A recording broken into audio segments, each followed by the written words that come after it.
Hello, how are you? What are you building that will speak for you? In Isaiah 38 from verse 1, Hezekiah became ill and was at the point of death.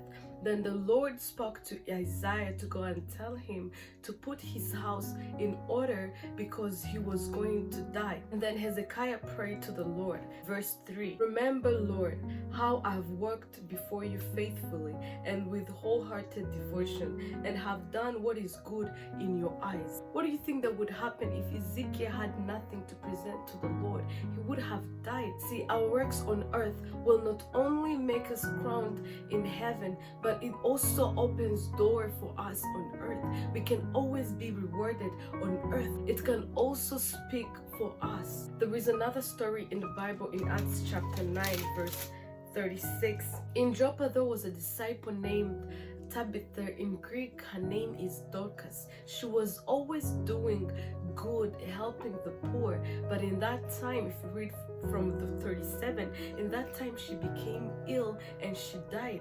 So when they heard that Peter was in another place that was near Joppa, which is Lydda, so they sent two men to go and bring Peter. So 39 is the part. So Peter arrived with them. All the widows stood round him, crying and showing him the robes and other clothing that Dorcas had made while he was still with them.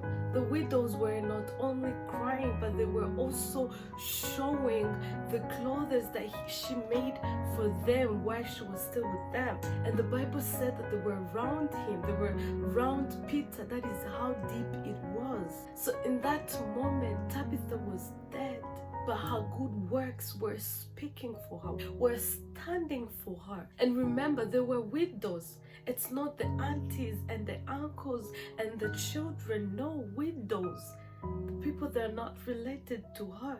But in this time, all we care about is ourselves, our families, and that's it. We don't care what we do to others. But let me remind you that you reap what you sow. You might not be able to eat on the fruits that you sow, but it doesn't end on you. It goes all the way. This is how serious and deep it is. It goes all the way to your children, to your grandchildren. That is why you hear people who are possessed or who are suffering from the things that their parents did. It was not their own doing. So if you do good, your children or you yourself, you will reap the good fruits that you sow. If you keep doing evil things to the others, engaging yourself in things that are not good, it's going to be either you or your children. In 2 Samuel chapter 9 verse 1, David asked if there is anyone still left of the house of Saul to whom he can show kindness for Jonathan's sake. I believe you remember how Jonathan helped him. Anyways, thank you so much for watching, and if you feel like this message was for you, the God I've been speaking to you, please don't ignore it.